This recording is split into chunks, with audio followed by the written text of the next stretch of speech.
Oiê, bem-vinda à nova fase do YouTube. Eu, na verdade, não sei se esse é o primeiro vídeo da fase nova, mas é um vídeo que eu vou falar sobre uma coisa que eu nunca tinha falado aqui antes, que é sobre maternidade. Não sei se dá pra ver, mas eu estou grávida de 5 meses atualmente e já tenho uma bebezinha. Eu ainda chamo ela de bebê, ela não é mais bebê, né?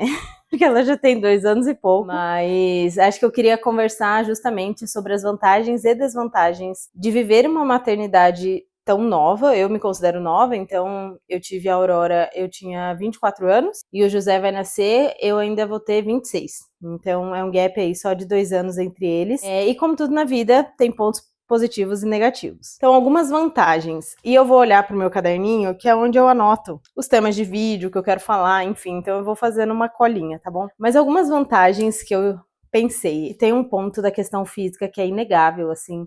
Então, você vai ter mais força, mais pique, né, para aguentar. Então, no puerpério da Aurora, não foi tão puxado quanto o que as pessoas falavam. Mesmo que tivesse só eu e meu marido, a gente conseguia descansar um pouco ao longo do dia, mas também fazer as outras coisas, fazer coisas da casa, enfim. Eu acho que justamente por essa vitalidade, assim, ele também é novo, então a gente não sofria tanto com poucas horas de sono. Acho que outra vantagem também dessa questão física é a própria gestação. Então eu tenho muitas amigas mães que são mais velhas, e elas comentam o quanto é puxado mesmo, de dor nas costas, a questão do cansaço, enfim. Eu tenho isso, mas eu percebo que é num nível bem mais baixo, sabe? Então, pelo menos por enquanto, não é uma coisa que me afetou muito, assim, nessas 2 gestações. E eu acho que também tem a ver com essa questão de ser mais nova. Eu coloquei aqui o título Menos a Perder, mas não é menos a perder, eu acho que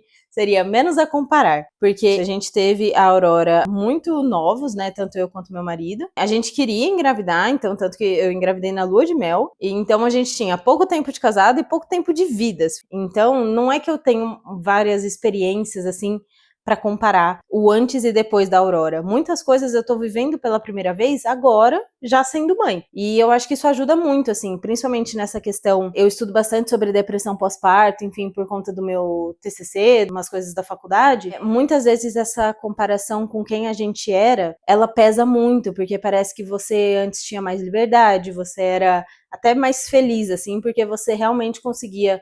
Você fazia o que queria, na hora que queria, né? Enfim, não tinha uma pessoa dependendo 100% de você. E isso, às vezes, para mães mais velhas, pode ser muito puxado, né? Porque eu já tinha uma carreira, eu trabalho até hoje em home office, enfim, mas não é que eu já era líder, eu já estava muito tempo na empresa, então que tirar um período de licença maternidade me prejudicou muito, sabe? Então, eu acho que tem pontos positivos, assim, de você ter um filho logo no começo, tanto do casamento quanto da carreira, porque você não sente tanto que a sua vida parou, porque a vida para mesmo, né? Eu acho que principalmente nos primeiros meses, assim, você fica debruçado sobre essa nova vidinha. E dependendo das experiências prévias que você tinha, né? Então, sei lá, se você viajava muito, se você gostava muito de beber, de ir em festa, enfim, vai ser uma coisa que parece que agora você não pode fazer. E não é uma questão de não pode, mas que não é o momento. Depois dá pra voltar a fazer, né? Até um dos vídeos que eu queria gravar,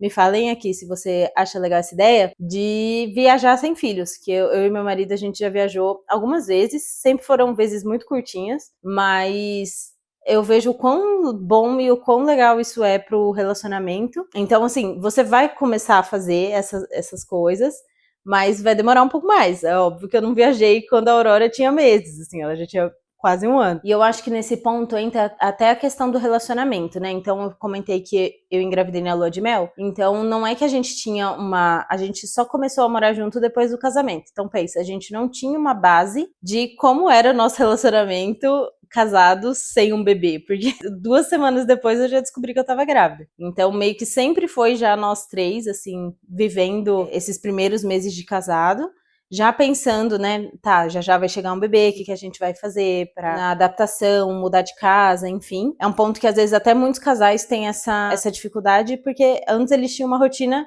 100% para eles, né, e aí agora, a partir do momento que entra essa terceira pessoa na equação, as coisas vão precisar mudar. Então a gente não pode mais tomar café da manhã na padaria 10 da manhã, porque a gente vai estar acordado desde as 6. Tem algumas coisas que realmente vão passar por uma adaptação, e dependendo de quão forte ou não o casal esteja, né, pode também parecer que, nossa, a gente era mais feliz antes, talvez a gente tenha tomado uma decisão errada, enfim. E foi uma coisa que eu e o Vinícius, por exemplo, a gente nunca passou. Porque não foi que a gente tinha o que comparar. Então, já desde sempre foi uma... Ah, tá bom, já vai chegar um bebezinho aqui, que a gente já vai adaptando. Então, eu acho que também é menos sofrido essa questão da adaptação em casal. Esse outro ponto foi engraçado, comparando principalmente o jeito que eu era mãe com a minha irmã, que ela é 10 anos mais velha que eu, e ela já tem 3 filhos. Então, ela já é uma mãe bem mais experiente, né? Mas eu percebia que algumas coisas eu levava de uma forma mais leve, justamente por fazer esses meus hobbies, assim, junto com a Aurora. Então, por exemplo, muitas vezes quando você tem um bebê, eles falam, sempre faça as mesmas coisas tocando as mesmas músicas, né? Então, vai dar banho, coloca a mesma música, vai colocar pra dormir, enfim. E eu colocava a Aurora pra tomar banho ouvindo All Too Well, da Taylor, que era uma música que eu queria cantar, que eu não me enjoava de ouvir todos os dias, enfim. Eu odeio música de criança, a gente ouve porque agora ela sabe um monte, mas não é, né, obviamente, meu estilo favorito. Então eu falei, enquanto eu puder escolher, eu vou escolher colocar as músicas que eu gosto. E eu percebia que isso tornava os momentos mais leves, assim. É realmente um detalhe, mas eu acho que ajuda, assim, porque talvez seja até por uma imaturidade, a gente ainda quer reforçar muito os nossos gostos, assim, com a criança, né? Então, sei lá, eu sabia que ouvir música clássica era bom, mas eu não tava afim de ouvir música clássica, eu queria colocar Taylor Swift, então eu vou colocar Taylor Swift. A minha irmã, por exemplo, ela sempre falava que ela amamentava no quarto escuro, pro bebê não acordar, enfim e tal. E aí eu comentei isso com o Vinícius, ele fez uma super adaptação pra eu conseguir assistir TV enquanto eu dava de mamar pra Aurora, ou também ele colocou um suporte que aí eu conseguia colocar meu celular pra dar de mamar pra ela, vendo meu Netflix, porque era de madrugada, eu tava com sono. Eu não queria, né, deixar de dormir, então é um momento custoso e é muito puxado assim pra mãe. Então ele falava, não, vamos deixar o mais confortável possível pra você assistir uma coisa que você quer assistir, ajuda também a ficar mais desperta, enfim. E eu acho que esses detalhes, assim, são coisas que ajudam a levar a maternidade de uma forma mais leve, porque, nossa, saudades, assim, eu nunca vi tanta série quanto eu vi nesse tempo que eu amamentei a Aurora. E eu acho que são esses detalhes que ajudam a levar a maternidade mesmo de uma forma mais leve. Então pensa, na hora do banho eu ouvia a cantora que eu gostava. Na hora da mamar, eu assistia a série que eu gostava. Enfim, realmente são coisas muito pequenas, mas que a gente às vezes precisa se planejar e, de certa forma, até se forçar a fazer, porque por conta da privação de sono, do cansaço, enfim, às vezes você fica tipo, não, vou ficar aqui no silêncio mesmo. E são fatores que ajudam a mãe a ir ficando um pouco mais triste, mais cansada, né? Enfim. Então, eu acho que comparando, assim, conversando com a minha irmã sobre essa experiência do puerpério, eu acho que foi um pouco mais leve também, por essas... que nem sempre eu fazia o que era melhor, assim, o que era recomendado, da música clássica, do escuro absoluto, enfim. Mas pelo menos eu estava melhor. Um outro exemplo é que falam que tem que amamentar com luz vermelha de madrugada. Mas eu não sei se você já colocou uma luz vermelha num quarto inteiro escuro. Fica horrível. O seu olho fica meio assim. Eu não sei. Não me dava uma sensação agradável. E, beleza, era o melhor para a Aurora, porque ela não ia despertar tanto. Eu preferia colocar uma luz amarela muito baixinha, né? A frequência era muito baixa mesmo, mas que pelo menos fosse agradável para mim. Então, eu acho que às vezes, até por essa imaturidade, a gente consegue colocar um pouco mais a gente no centro, assim, de deixar o ambiente confortável também para a mãe, esses pontos. E é o que eu falei, como eu estudo sobre depressão pós-parto, eu acho que é um dos pontos que realmente ajuda a mãe a não ficar tão soterrada, assim, e só viver para o bebê, sabe? Ela lembrar que ela também merece um ambiente que ela esteja confortável, que ela goste de ficar, enfim. E isso às vezes é só trocar a luz vermelha pela luz amarela. E eu comentei aqui, né, que eu estudo bastante sobre depressão pós-parto, enfim. E um dos pontos é justamente esse apagamento da mãe, né? Que ela tira todas as suas vontades, ela para de pensar nela, no conforto dela, enfim. E tudo só focado no bebê, 100% do bebê. E isso é insustentável. A longo prazo é insustentável. Então, acho que foi um dos pontos que ajudou realmente a gente a levar esse puerpério, mas até hoje, assim. Então, eu falo que a música da borboletinha não funciona no carro. Então, a gente só ouve, tipo, músicas legais. Ouve Tim Maia, ouve Taylor Swift, enfim. Músicas legais que não necessariamente são só músicas infantis. É porque também ninguém merece. Eu não preciso ficar o tempo inteiro entretendo e sendo a palavra cantada, assim, né, da minha filha. A última vantagem que eu coloquei aqui é confiança nos instintos. E aí, o que eu quero dizer com isso? Assim, eu não pedia muito conselho, não ficava pesquisando tanto na internet, tipo, o que fazer, se o que eu tava fazendo tava certo. Justamente porque eu ficava, acho que vai dar bom. E aí a gente fazia, dava bom. Então, beleza. E é um ponto que hoje em dia tá um pouco mais difícil porque a gente tem muito acesso à informação. Então, parece que para você ser uma mãe melhor, você precisa ter visto muitos vídeos sobre aquele tema, ter lido muitos livros, ter falado com muitas pessoas. Só que o problema é que, às vezes, cada uma dessas pessoas vai te falar uma coisa. E aí você vai ficando mais confusa e mais em dúvida, assim, do que fazer, e aí sim que você vai ficando mais sobrecarregada. Então, óbvio que a gente pedia uma vez ou outra conselho, pesquisava também, quando a gente estava muito na dúvida, mas eu acho que a maior parte das coisas realmente rola fazer, tipo, vamos tentar fazer assim e ver se dá certo, sabe? Não colocando a criança em risco, é só um teste, né? Então, hoje eu vou tentar fazer ela dormir desse jeito. Hoje eu vou... Percebemos que para a rotina da casa é melhor não acordar ela de manhã e deixar ela dormindo até a hora que ela quiser acordar. E aí você vai ver com as especialistas de sono, precisa acordar a criança às 7 da manhã, fazer o ritual do bom dia, abrir a janela, cantar tal música, mostrar o sol para a criança. Então, por muito tempo, assim, essas opiniões começaram a me fazer questionar mesmo sobre o jeito que a gente estava cuidando. E acho que também esse é um ponto que o Vinícius me ajudou muito, de tipo, não, vamos tentando, vamos fazendo, tipo, do nosso jeito. É óbvio, conversando com a pediatra, né, tendo o aval médico e que ela estava segura fazendo as coisas assim, eu acho que ajuda muito, porque senão você pede opinião pra sogra, pra mãe, pra irmã, pro chat GPT, pro TikTok, pro Instagram, cada um vai falar uma coisa. Então eu acho que ajuda quando você vai tomar uma atitude e você tá confiante daquilo e fala, não, vamos ver se com o meu bebê vai funcionar assim. E se não funcionar, aí a gente procura e aí a gente tenta ver outras alternativas. Eu acho que isso também ajudou a passar por essas fases assim com um pouco mais de leveza. Hoje eu vejo, por exemplo, a Aurora tá com 2 anos e pouco, então é uma fase que eu tô estudando um pouco mais sobre obediência, educação, enfim. E aí o que eu faço é pegar uma ou outra referência, não é ler todos os livros, ver todos os vídeos, seguir todas as influencers, porque senão aí realmente as ideias vão entrando em conflito. Então, você vai seguindo um caminho e trilhando essa jornada, assim, para não ficar confuso, nem para você, nem para a criança.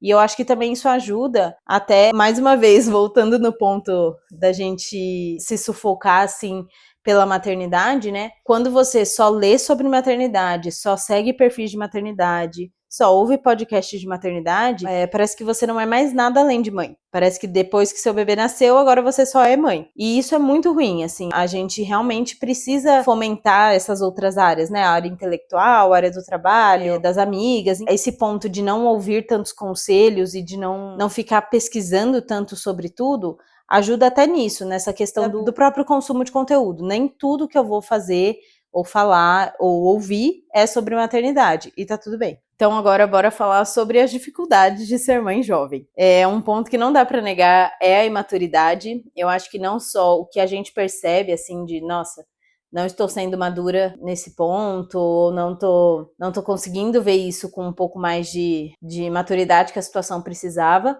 mas também a imaturidade que os outros te olham. Então, no hospital, quando você vai ter seu bebê e aí você fala a sua idade, eles ficam tipo, sério? Sabe? Parece sempre uma questão de, tipo, eu ouvi muitas e muitas vezes, quando eu tava grávida da Aurora, se eu queria ter engravidado. Parece sempre que você ser mãe jovem é uma coisa de, tipo, aconteceu, não que você quis, sabe? E eu acho isso ruim, assim. Eu não queria que as pessoas ficassem me questionando se eu queria ter tido a minha filha ou não. Acho que outra coisa difícil é a solidão e a dificuldade com as amizades, né? Porque a maioria das minhas amigas não estão na mesma fase. Então, eu tenho amigas que até hoje estão na faculdade, estão no primeiro trabalho, estão começando a namorar agora ou estão lidando com términos, e aí às vezes num dia caótico que eu tive com a Aurora, aí eu vou ouvir o áudio da amiga e é tipo, ai, mas ele falou isso, enfim. Então é um pouco difícil, assim, às vezes você continuar conectada com as suas amigas mais antigas, porque justamente as fases não batem, e não é uma questão de afinidade, enfim, mas realmente de momento, né? Os assuntos, os próprios dilemas são muito diferentes. E eu acho que outro ponto também é, às vezes, eu tive um pouco essa experiência de fazer amizade com mães mais velhas e entra nesse ponto do conselho, elas acharem que tudo eu quero conselho. E eu não quero. Às vezes eu quero, mas quando eu quero, eu peço. Não é que eu tô fazendo uma amizade com você, que é porque você tem muito a me ensinar. Às vezes eu só queria falar sobre bobagens e compartilhar as coisas normais, assim. Mas eu acho que entra nesse ponto de tipo, ah, peraí, eu sou mãe há mais tempo, eu consigo te ajudar. E outro ponto que eu acho que pegou muito, assim, principalmente na gravidez da Aurora, era a questão da casa e das responsabilidades, assim, como dona de casa. Eu tinha acabado de casar. Então eu já morava sozinha há alguns anos, acho que há uns 4 anos eu já morava sozinha, mas era diferente. Agora, várias vezes eu jantava pipoca quando eu morava sozinha e de boa. Eu ia comer no bandejão, né? Enfim.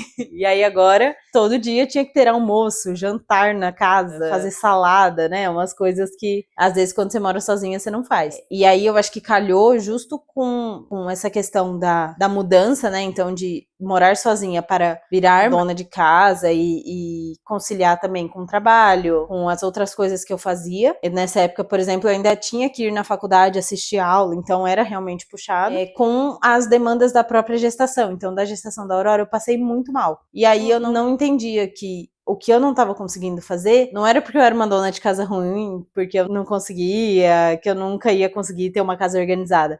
Era só porque eu tava muito fraca e eu queria passar o dia inteiro na cama, deitada, assim, prostrada. Então eu acho que também isso foi muito complexo, assim, por eu não ter tido um tempo só como dona de casa, e aí, beleza, agora engravidei, e eu já sei como manejar, sabe? Então hoje, por exemplo, eu lavo roupa aqui em casa todos os dias. E aí eu continuei fazendo isso, grávida do José.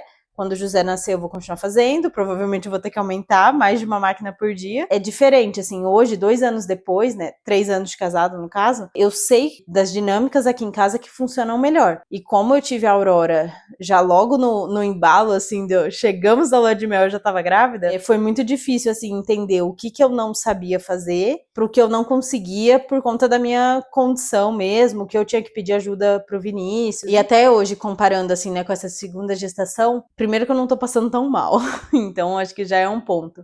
Mas também eu consigo fazer mais coisas e consigo dar mais conta, porque eu sei das rotinas que eu precisava fazer, que eu já vinha fazendo antes de estar grávida, e que funcionavam, e agora eu só mantenho, né? Então, acho que ajuda muito também quando você tem um pouco esse tempo, assim, para se preparar e dominar a sua casa. Hoje eu sinto que eu sei, assim, para organizar minha cozinha eu preciso disso, para uma geral na casa eu preciso disso, Então, eu te falei, né, por exemplo, do esquema da lavanderia.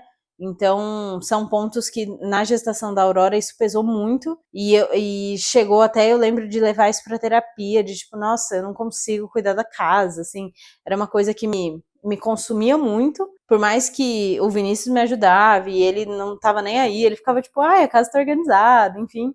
Eu também tinha um padrão e uma ideia do que eu queria para casa, que era um pouco irreal, e hoje em dia eu acho que isso também já tá um pouco mais maturidade, né? Hoje já tá um pouco mais consolidado e que eu sei que não dá para ter uma casa perfeita, tem que ter uma casa funcional e minimamente limpa e organizada. Me conte se você acha legal um vídeo sobre os temas de coisas da casa, rotinas, utensílios que a gente tem aqui que facilitam muito, porque eu acho que hoje em dia a gente realmente chegou num esquema que funciona muito bem e que eu acho que talvez seja legal compartilhar. Bom, gente, esse foi meu compilado de vantagens e desvantagens de ser mãe jovem. Assim, realmente, hoje eu tenho amigas que também engravidaram na lua de mel e eu conto pra elas que, por mais que assuste no começo e a gente acha que não tá preparada, hoje eu vejo como foi muito bom realmente que a Aurora chegou tão rápido assim na nossa vida. E estou muito ansiosa aqui pra chegada do José também, tenho certeza que vai ser um desafio,